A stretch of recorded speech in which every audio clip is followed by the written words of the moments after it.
Hi, we come to the next question. How many of you really do monthly savings? Your pocket money, I meant.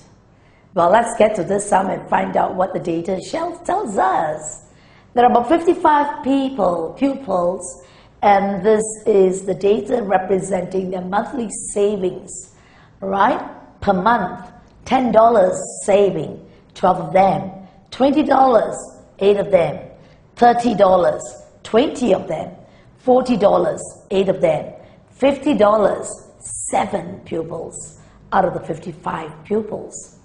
Now this is what is given, the number of pupils, and they want us to project this information, translate it into a cumulative frequency.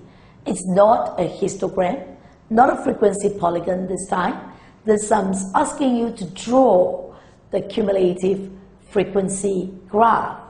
And they want you to find the median and the interquartile range from the graph that you've drawn.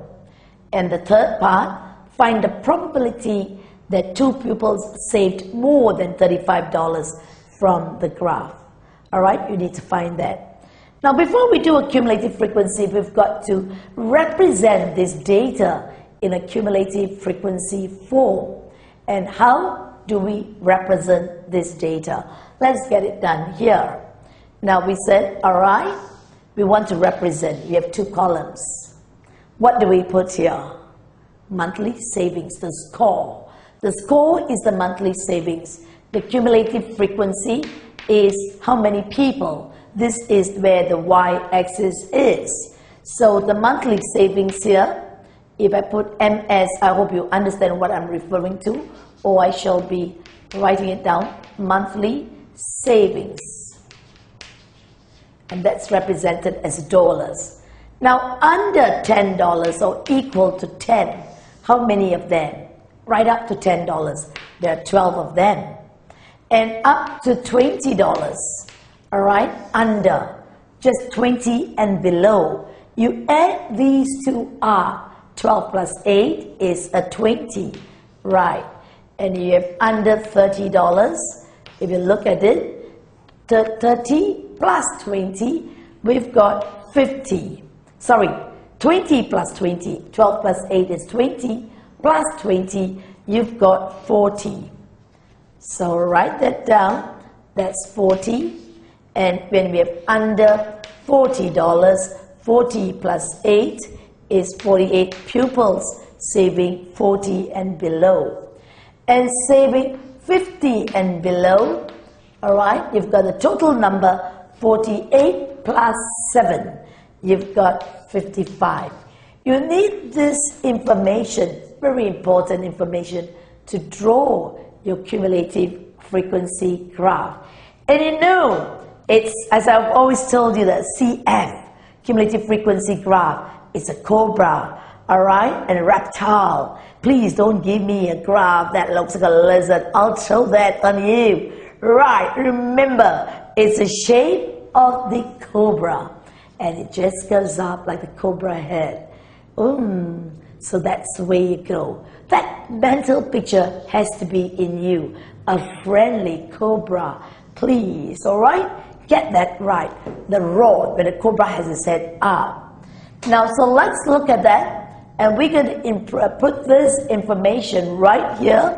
I need you to look at the table. We're going to draw the graph. This is the y-axis, all right? And that's going to be your x-axis. And your x is the score. And the score here is the dollars, the monthly savings. All right? Specify monthly savings. Because when you draw a graph, if you just draw 2 axes, it does not tell you any story. You need to show, hey, what are you? What do you stand for? And this is the frequency. Cumulative frequency, all right? Your y-axis, well, it refers to your cumulative frequency. You can write here, cumulative frequency, and the frequency is in terms of the number of people, number of pupils here, all right? And you're going to chart it right. You've got up to 55 pupils So be a bit, you have got your graph paper, look at the tabulation, how you can tabulate, all right, and see how much you can go. If I go here 10, 20, 30, 40, 50, 60, I go right up to 60. So let me write here 10, 20, 30, 40, 50, 60 is here. Okay? And then for this savings, I've got right up to $50. And you've got to be very careful in your writing. This is 10. Please make sure you calibrate properly or your reading will be inaccurate. So look at that. 40, $50 is here. I just gave a spacing. $50. All right? Okay. From here, you're going to transfer this information, put it into this table, into this graph. When we have under 10, 12, so 12 is, this is 15, 12 is about there, 12 somewhere around here, mark a small cross, 12. Now when it's under 20, it is 20. You got what you get? 20 here. And for $30, you have 40 of them. 30, let's look at it, 40. This is a steep rise of the Cobra. And if you look at $40 monthly savings, under 40, the number of pupils under $40 is 48. Put 48, $40, 48 is somewhere here, and if you have $50 under 50, the number of pupils is 55. Hey, yeah, you've got it. So now you've got to draw the Cobra. $0 means 0 students. All right, but let's get this Cobra right first. Let me use a bright yellow Cobra. All right. What's the color of the Cobra? Do you know it? Brown, camouflages the environment, grayish, whatever. So let's look at this Cobra. Draw with a steady hand. Look at this part. This is the maximum number. It cannot go more than that because you have 50 students, 55 students. And from here, look at that. Just join this part up. So this is what your curve is all about. All right? A cumulative frequency and a lovely Cobra. If you get something different like this shape, your graph is not right. So take note of it. It cannot be like that. It has to be a curve that way. Now from here, you've got to find the median. What is the median score all about? It's the 50th percentile.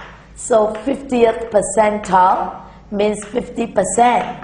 And the 50th percentile of 55 pupils. What is it? Half of it. 55 divided by 2. You get 27 and a half. So look at 27 and a half. 25, 27 and a half. Look at that reading. Now let me erase all these lines here because they could interfere in our readings later on. So make it neater. Alright, this was just to help us draw the graph. Much better. Right? Alright, now so you look at 27 and a half and you read the score. The percent, look at this, and that's, you want to read what is the median. And the median looks like $25. So the median, alright, is $25.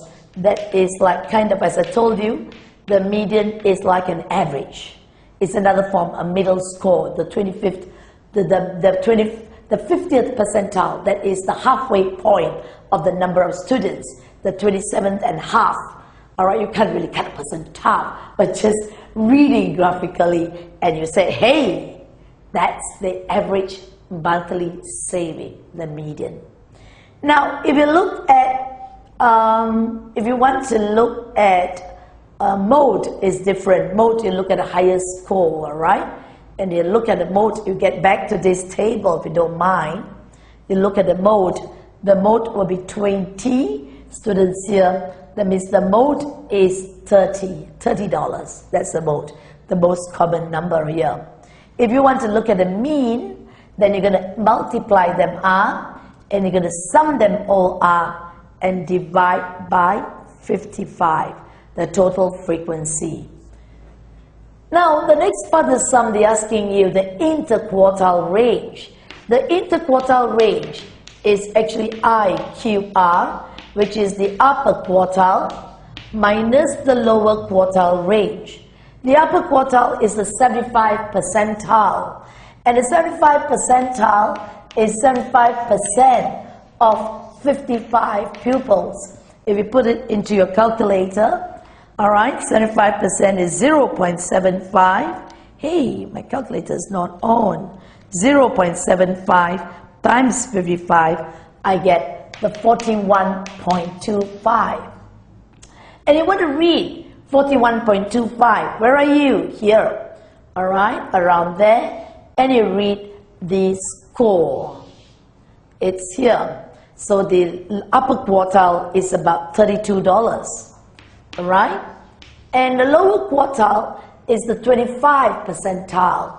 25% of 55 will be, you put down here as 0.25 times 55, 13.75. All right? It's about 14. So look at the reading again. All right? This is the UQR. This is the median. And this is 13.75, that's 20, this 15, 13.75 is somewhere here. All right, LQR, the lower quartile, that's about 17 around that, sorry, not 17, 15, 16. All right, that looks like a 16. So the interquartile range, the range is 16. That's what you get. All right, $16 the range in the variation. Now in part C, you learn about you are doing probability. I know you've not done probability yet with me, but if you have not, get to my probability video and the clip, and you get to learn about probability, and it becomes very simple. All right, and in fact, I'll be going to probability after this lesson too. Now, if you look at the probability of two pupils from the 55 pupils, what's the chance that if you take any two students, they have saved more than $35, more than, not less than. So let's look at $35. We look at the money. $35, where are you? Here. 35, middle range. And we're going to go right up there. And we say $35, you're here. And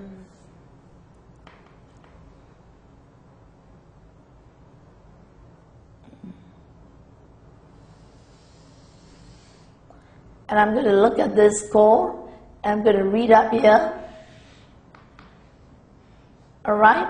From my diagram, $35 from my diagram tells me that this is about 10, 20, 30, 40. This is around about a 42. 42, if you look at it, my diagram tells me so. So the range of people saving more than $35 is this number, is from 55. I've got 55 pupils. So 55 minus 42, all right? 55 minus 42 is about 13 people. So the probability tells you there are 13 people out of 55 has saving more than $35. So 13 out of 55, that's the first person. Then the second person will be 12 out of 54. So that will be the probability. And what is 13 times 12? You know that 12 times 12 is 144. And you add another 12 to that. So you get 156. Hey, 156. And 55 times 40. I'm not going to be so unkind to you to get you to multiply. You get 2970. That will be the probability of students saving more than $35. Now when you plot the graph, you would get better reading because your graph is calibrated well. Alright? This is what you do if you have any minor errors. Do not get disturbed because we are reading an estimation from the graph. Alright? So let's go on to question 3. And I'm sure you're getting the strength. Right? Take a break, move on, have an ice cold drink, and get back to me in question 3. See you shortly.